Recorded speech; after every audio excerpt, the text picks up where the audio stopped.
کریم اما بعد فاعوذ باللہ من الشیطان الرجیم بسم اللہ الرحمن الرحیم۔ پچھلی ویڈیو کے اندر جو ہے میں نے حضرت علی المرتضیٰ رضی اللہ تعالیٰ عنہ کی کچھ سیرت، ان کا کچھ تذکرہ کیا تھا، اور رمضان المبارک کے اندر چونکہ حضرت علی المرتضیٰ رضی اللہ تعالیٰ عنہ کی شہادت ہے، اس حوالے سے بھی میں کچھ جو ہے باتیں معروضات عرض کرنا چاہتا ہوں۔ حضرت علی المرتضیٰ رضی اللہ تعالیٰ عنہ کی شہادت کیسے ہوئی، کس طرح یہ واقعہ ہوا، اور اس کی شروعات جو سازش کی گئی اس سازش کی شروعات کیسے ہوئی، وہ تو لمبا واقعہ ہے۔ حضرت عثمان غنی رضی اللہ تعالیٰ عنہ کی شہادت کے بعد ہی سبائی ٹولہ جو ہے، سبائیوں نے جو سازش کی حضرت عثمان کو راستے سے ہٹایا، پھر بعد میں یہ سبائی ٹولہ بڑھتا گیا، پھر خارجی بھی ان کے اندر شامل ہوئے، پھر مختلف جو ہے وہ جنگیں ہوئیں۔ اسی طرح ایک جنگ ہوئی جس کو جنگ نہران کہا جاتا ہے۔ اس جنگ کے اندر یہ خارجیوں کے ساتھ جنگ تھی اور خارجی بہت سے مارے بھی گئے۔ ان خارجیوں میں سے 3 خارجی اکٹھے ہوئے۔ ان خارجیوں نے آپس کے اندر بیٹھ کے مشورہ کیا کہ یہ جو ہے کس طرح کر کے ان کو ختم کیا جائے، ان کو جو ہے تاکہ ہماری حکومت ہو اور ہمارا زور چلے، ہمارا جو ہے سرپرستی ہو،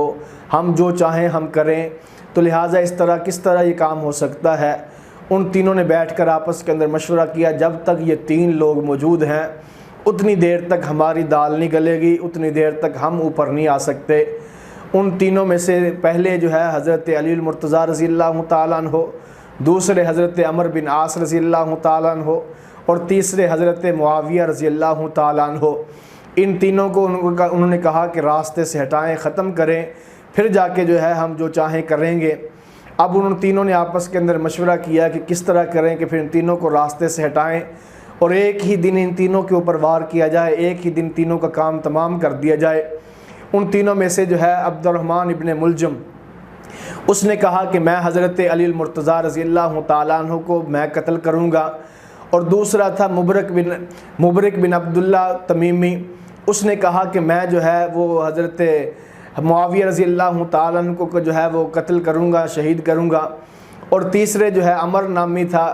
اس نے کہا کہ میں حضرت عمر بن عاص رضی اللہ تعالیٰ عنہ کو میں جو ہے قتل کروں گا۔ ان تینوں نے آپس کے اندر مشورہ کیا، مشورہ کرنے کے بعد اب تینوں نے سفر شروع کر دیے۔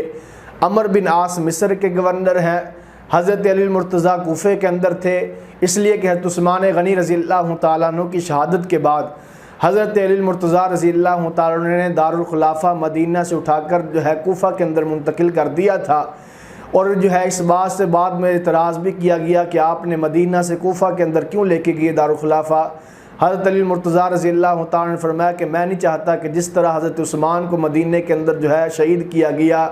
اللہ کے نبی کے شہر کے اندر خون ریزی کی گئی، دوبارہ پھر مدینہ کا امن خراب کیا جائے، لہٰذا میں یہاں سے دارالخلافہ اٹھا کے کوفہ کے اندر جو ہے لے جاتا ہوں تاکہ کوفے کے اندر جو ہو مدینہ کا امن جو ہے وہ خراب نہ ہو۔ اس طرح جو ہے کوفے کے حضرت امیر معاویہ رضی اللہ تعالیٰ عنہ وہ شام کے اندر تھے، عمر بن عاص جو ہے مصر کے اندر تھے، حضرت علی المرتضیٰ رضی اللہ تعالیٰ عنہ وہ کوفے کے اندر تھے۔ اب ان تینوں آدمیوں نے سفر شروع کر دیا۔ سفر شروع کرنے کے بعد جو ہے وہ اپنے اپنے مقام کے اوپر پہنچے۔ 17 رمضان المبارک، مختلف تاریخیں ہیں، مختلف اقوال ہیں تاریخ کے اندر، لیکن معروف قول یہی ہے کہ 17 رمضان المبارک تھا اور شب جمعہ کا دن تھا۔ اس وقت یہ راتوں کو اپنی اپنی جگہ پر پہنچے ہیں کہ صبح کو نماز کے لیے یہ لوگ آئیں گے تو ہم ان کو جو ہے وہ شہید کریں گے، قتل کریں گے۔ اب حضرت امیر معاویہ رضی اللہ تعالیٰ عنہ کو شہید کرنے کے لیے جو گیا تھا اس نے وار کیا، لیکن حضرت امیر معاویہ رضی اللہ تعالیٰ عنہ نے جو ہے پھرتی کے ساتھ اس کے وار کو جو ہے ناکام بنایا، لیکن پھر بھی ان کی کمر کے اندر جو ہے کچھ زخم آ گیا، لیکن جو ہے جان سے بچ گئی، اللہ پاک نے ان کو محفوظ رکھا۔ اسی طرح عمر بن عاص رضی اللہ تعالیٰ عنہ اس دن جو ہے قدرتاً کوئی طبیعت خراب ہو گئی، نماز پڑھانے کے لیے نہیں آئے، انہوں نے اپنی جگہ پہ کسی اور کو نماز پڑھانے کے لیے بھیجا، جس کو بھیجا تھا وہ شہید ہو گیا، حضرت عمر بن عاص رضی اللہ تعالیٰ عنہ بھی بچ گئے۔ اب تیسرا آدمی عبد الرحمن ابن ملجم جو حضرت علی المرتضیٰ رضی اللہ تعالیٰ عنہ کو شہید کرنے کے لیے نکلا ہوا تھا، اب یہ کوفے کی مسجد کے اندر جو ہے جا کے بیٹھا ہوا۔ حضرت علی المرتضیٰ رضی اللہ تعالیٰ عنہ کی عادت یہ تھی کہ جس وقت وہ نماز پڑھانے کے لیے نکلا کرتے تھے تو راستے کے اندر دعوت دیتے جاتے تھے، الصلاۃ الصلاۃ الصلاۃ، اس طرح کی آوازیں لگاتے جاتے تھے، لوگوں کو نماز کی دعوت دیا کرتے تھے۔ حضرت علی المرتضیٰ رضی اللہ تعالیٰ عنہ جس وقت جو ہے مسجد کے اندر داخل ہوئے نماز پڑھانے کے لیے، نماز کا پڑھانے کے لیے جب مسجد کے اندر داخل ہوئے تو وہ چھپ کے بیٹھا ہوا تھا، اس نے جو ہے وہ تلوار کا وار کیا جو حضرت علی المرتضیٰ رضی اللہ تعالیٰ عنہ کی پیشانی اور سر مبارک کے اوپر تلوار لگی، اور جب وہ تلوار لگی تو تلوار لگنے سے جو ہے خون نکلا۔ حضرت علی المرتضیٰ رضی اللہ تعالیٰ عنہ زمین پہ گرے، اور صحابہ اکرام دوسرے جو حضرات تھے انہوں نے جو ہے عبد الرحمن بن ملجم کو پکڑ لیا۔ اس سے پہلے جو ہے حضرت علی المرتضیٰ رضی اللہ تعالیٰ عنہ کو کچھ حضرات نے کہا کہ حضرت عبد الرحمن بن ملجم جو ہے وہ کوفہ کے اندر آ چکا ہے، ہمیں اس کے ارادے ٹھیک نہیں لگتے، وہ خارجی آدمی ہے، شرارتی آدمی ہے، لہٰذا ہمیں اس کے ارادے ٹھیک نہیں لگتے، ہم اس طرح کرتے ہیں، ہم آپ کا پہرا دیتے ہیں۔ حضرت علی المرتضیٰ رضی اللہ تعالیٰ عنہ نے فرمایا کہ تم میرا پہرا کس جو ہے چیز سے بچانے کے لیے دو گے، آسمان والوں سے یا زمین والوں سے بچانے کے لیے میرے اوپر پہرا دو گے؟ انہوں نے کہا آسمان والوں سے کون بچا سکتا ہے، ہم تو زمین والوں سے بچانے کے لیے پہرا دیں گے۔ حضرت علی المرتضیٰ رضی اللہ تعالیٰ نے فرمایا اگر آسمان سے فیصلہ ہو گیا میری موت کا تو زمین والے جو ہے میرے جو ہے تم مجھے نہیں بچا سکتے، تو اگر آسمانوں سے میری موت کا فیصلہ نہ ہوا زمین والے میرا کچھ نہیں بگاڑ سکتے، لہٰذا تم میرا پہرا نہ دو۔ اور دوسری بات یہ کہ اگر تم میرا پہرا دو گے تو فرمایا کہ میں شہید کیسے ہوں گا، تو مجھے شہادت کا مرتبہ کیسے ملے گا؟ یہ باتیں کہہ کے حضرت علی المرتضیٰ رضی اللہ تعالیٰ عنہ ان کو ہٹا دیا تھا۔ اب جس وقت اس نے عبد الرحمن بن ملجم نے وار کیا، ان کے سر کو جو ہے زخم لگا، خون نکلا، ان کی داڑھی تر ہوگی، زمین پہ گرے۔ انہوں نے اس وقت کہا فزت برب الکعبہ کہ اللہ کے رب کی قسم جو ہے، کعبہ کے رب کی قسم میں کامیاب ہو گیا۔ جب یہ زمین پہ گرے انہوں نے عبد الرحمن بن ملجم کو پکڑا، جب یہ زمین کے اوپر لیٹے تھے اس کو پکڑا انہوں نے، تو حضرت علی المرتضیٰ رضی اللہ تعالیٰ عنہ سخاوت کی انتہا اس گھرانے کے اوپر، اللہ نے کیسے یہ سخی گھرانہ پیدا کیا تھا کہ ان کے گھر کے اندر سخاوت تو کوٹ کوٹ کے بری ہوئی تھی۔ حضرت علی المرتضیٰ رضی اللہ تعالیٰ نے اس وقت اس حالت کے اندر بھی کہ اس نے وار کیا ہے، صحابہ نے پکڑا، پٹیاں لگانی شروع کی، اور اس بدبخت آدمی نے اس وقت کہا، اس نے کہا جتنی مرضی پٹیاں کرو، جو مرضی دوا دارو کرو، یہ کبھی نہیں بچ سکتے، اس لیے کہ جس تلوار سے میں نے وار کیا ہے اس تلوار کو ایک روایت میں 1 مہینہ اور ایک روایت میں 40 دن تک اس نے کہا میں زہر کے اندر ڈبو کے رکھ کے لایا ہوں، تو لہٰذا یہ کبھی نہیں ہو سکتا یہ میرے وار سے بچ جائے، یہ زہر پوری جو ہے ان کی باڈی کے اندر پہنچ جائے گا، یہ کبھی نہیں بچ سکتے۔ یہ باتیں وہ کر رہا ہے، اس وقت بھی حضرت علی المرتضیٰ رضی اللہ تعالیٰ نے باتیں کہیں، زخمی ہونے کی حالت میں فرمایا کہ اس آدمی کو جس نے میرے اوپر وار کیا ہے یہ مہمان ہے، لہٰذا اس کو اچھے طریقے کے ساتھ جو ہے اس کو اچھا بستر دو اور اس کو پینے کے لیے شربت دو، ہمارا مہمان ہے، مہمان کے کرام کرو۔ اگر میں جو ہے بچ گیا، میں ٹھیک ہو گیا تو میں خود ہی سوچ لوں گا کہ میں نے اس کے بارے میں کیا فیصلہ کرنا ہے، اور اگر میں شہید ہو گیا تو فرمایا کہ پھر پہلی بات تو یہ ہے کہ تم اسے معاف کر دینا، اگر تم معاف نہ کرو تو پھر اس طرح کرنا جس طرح اس نے میرے اوپر ایک وار کیا ہے، تم بھی ایک وار کر کے اس کو جو ہے ایک ہی وار کے اندر قتل کر دینا، اس کو زیادہ ظلم کے ذریعے اس کو جو ہے زیادہ تکلیف نہ دینا کہ اس کے ہاتھ پاؤں نہ کاٹنا، بلکہ ایک ہی وار سے جو ہے اسے قتل کر دینا، کام تمام کر دینا۔ اس حالت کے اندر بھی جو ہے حضرت علی المرتضیٰ رضی اللہ تعالیٰ عنہ فرمایا کہ اس وقت حضرت علی رضی اللہ تعالیٰ عنہ کو دودھ پیش کیا گیا، شہد ملا کے، حضرت علی المرتضیٰ رضی اللہ تعالیٰ نے دودھ پیا، کچھ بچا کے فرمایا اس کو تم نے دودھ پہ پانی پلایا یا نہیں پلایا اس مہمان کو؟ انہوں نے کہا کہ نہیں ابھی نہیں۔ حضرت علی المرتضیٰ رضی اللہ تعالیٰ نے وہی اپنا بچا ہوا دودھ فرمایا کہ یہ دودھ اس کو پیش کر دو، لیکن اس بدبخت نے اس وقت کہا، اس نے کہا ہو سکتا ہے اس کے اندر تم نے زہر ملایا ہو، میں لہٰذا یہ دودھ نہیں پی سکتا، ہو سکتا وہ دودھ پی لیتا، حضرت علی کا جھوٹا تو وہ اس کو معاف کر دیتے، لیکن وہ بدبخت تھا، ازلی بدبخت تھا کہ اللہ کے نبی صلی اللہ علیہ وسلم نے کہا تھا، فرمایا کہ 2 ایسے بدبخت ہیں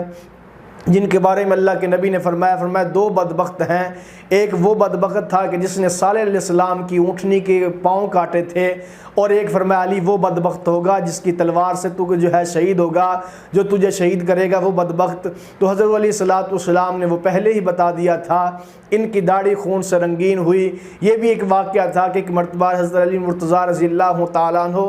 بہت زیادہ بیمار ہو گئے، اتنے بیمار ہوئے اللہ کے نبی عیادت کے لیے آئے، تو حضور علیہ السلام کو حضرت علی نے دیکھا فرمایا یا رسول اللہ لگتا ہے میرا آخری وقت آ چکا ہے۔ حضور نے فرمایا نہیں علی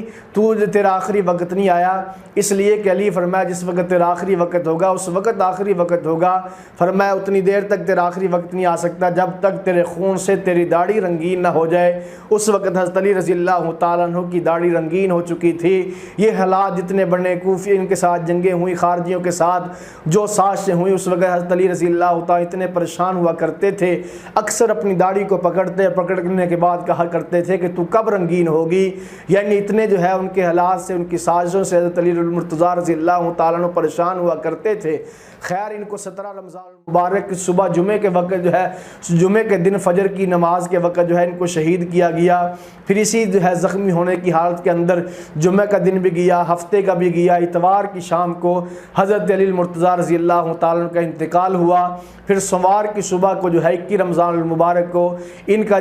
کو جو ہے غسل دیا گیا، جنازہ پڑھایا گیا۔ غسل دینے والوں میں سے 3 حضرات تھے، حضرت عبداللہ بن جعفر تھے، اور اسی طرح حضرت حسن رضی اللہ تعالیٰ عنہ تھے، اسی طرح حضرت حسین رضی اللہ تعالیٰ عنہ۔ ان 3 حضرات نے ان کو غسل دیا، اور پھر بعد میں حضرت حسن رضی اللہ تعالیٰ عنہ نے ان کا جنازہ پڑھایا، اور پھر بعد میں اسی دارالامیر المومنین کے اندر جو ہے ان کو جو ہے وہ دفن کر دیا گیا۔ یہ تھے وہ حضرات کے حضرت علی المرتضیٰ، اسلام کے بہادر، اسلام کے جرنیل، جن کو اللہ کے نبی صلی اللہ علیہ وسلم نے اپنا بھائی بھی کہا تھا، فرمایا کہ یہ میرا بھائی دنیا کے اندر بھی ہے اور آخرت کے اندر بھی میرا بھائی ہے۔ اسی طرح اللہ کے نبی نے ایک موقع پر فرمایا تھا، علی تیری مثال حضرت عیسیٰ علیہ السلام جیسی ہے، فرمایا تیری وجہ سے 2 طرح کے لوگ جو ہے وہ گمراہ ہوں گے، یعنی دوسرے لفظوں کے اندر تیری وجہ سے 2 طرح کے لوگ جہنم میں جائیں گے۔ ایک وہ جنہوں نے حضرت عیسیٰ علیہ السلام کو جیسے محبت کے اندر اتنے بڑے کہ عیسیٰ علیہ السلام کو اللہ کا بیٹا کہہ دیا، اور دوسرے وہ لوگ تھے کہ جنہوں نے حضرت عیسیٰ علیہ السلام کے ساتھ اتنی نفرت کی کہ ان کی والدہ کے اوپر تہمتیں لگائیں، الزام لگائے۔ فرمایا اسی طرح فرمایا علی تیرے بارے میں بھی 2 گروہ جو ہے وہ جہنم میں جائیں گے، ایک جو تیرے ساتھ اتنی محبت کے اندر آگے بڑھے گا کہ تجھے خدا کے ساتھ ملا دے گا، تجھے نبیوں سے اونچا کر دے گا، اور فرمایا دوسرا وہ جو تجھ سے بغض رکھے گا۔ یہ دونوں گمراہ ہیں، یعنی رافضی اور خارجی دونوں جہنم کے اندر جائیں گے۔ فرمایا اعتدال والا وہ ہے جو علی المرتضیٰ رضی اللہ تعالیٰ عنہ کو صحیح معنوں میں مسلمانوں کا چوتھا خلیفہ مانتا ہے، اور ان کی محبت کو اپنے سینے کے اندر بسا لیتا ہے، حضرت علی کی محبت کو ایمان کا حصہ سمجھتا ہے۔ صحیح معنوں کے اندر ہم اہل سنت والجماعت ہی وہ لوگ ہیں کہ جو حضرت علی المرتضیٰ رضی اللہ تعالیٰ عنہ کی شان مانتے ہیں اور اس انداز میں مانتے ہیں۔ کہنے والے نے بڑے پیارے انداز میں کہا تھا، میں واعظ تے تو پوچھنا ہے اگر تو گل دسا چھوڑے، بجائے غصہ ہون دے خلش میری مٹا چھوڑے، میں شاید بھول گیا اساں مینوں رات لا چھوڑے، ہٹے اقوال تو پردہ تے سورج بھی شرماوے، او سورج زینب دی چادر دا نہ مل پاوے، علی دی پاک دیاں دا بوچھن تو لہا چھڈیائی، علی دے پلے کیا چھڈیائی، کہندا علی مشکل کشا بھی ہے، علی حاجت روا بھی ہے، میں سنیا تیرے وڑکیاں تو علی ساڈا خدا بھی ہے، لقب دے کے خدائی دا مسلح وت کسا چھڈیائی، علی دے پلے کیا چھڈیائی، ملکہ 2 جہان نہ دی صدیق اکبر تو منگن گئی، ملکہ 2 جہان نہ دی صدیق اکبر تو منگن گئی، کاغذ تے قلم نہ ڈئی فدق لئی سین سکھ دی رہی، مصائب دی کہانی وچ زہرا تو پنا چھڈیائی، علی دے پلے کیا چھڈیائی، شاعر دی نہ شیری ہے نہ فن پارا ادیباں دا، گل ہے نہ خطیباں دی نہ جولا ہے نقیباں دا، عداوت ہے نہ رولا ہے، تکیہ ہے نہ اولا ہے، علی نو پیر مندا ہاں نبی دا ویر مندا ہاں، علی نو پیر مندا ہاں نبی دا ویر مندا ہاں، علی تاثیر ایمانی، علی تفسیر قرآنی، علی ہے نام جرت دا، علی شمشیر یزدانی، علی ہے نام جرت دا، علی ہے شمشیر یزدانی، علی ہے دردی الفت نو میں فرض اپنا بنا چھڈیا، نبی مولا دے آکھن تے علی مولا آکھا چھڈیا، علی دی آل دا نوکر، آل دا ایک اقبال دا نوکر، میں نبی دی آل دا نوکر، آل دے ایک اقبال دا نوکر، اے گل کوئی 2-4 دن دی نہیں، میں تو سالاں سال دا نوکر، گل کوئی 2-4 دن دی نہیں، میں سالاں سال دا نوکر،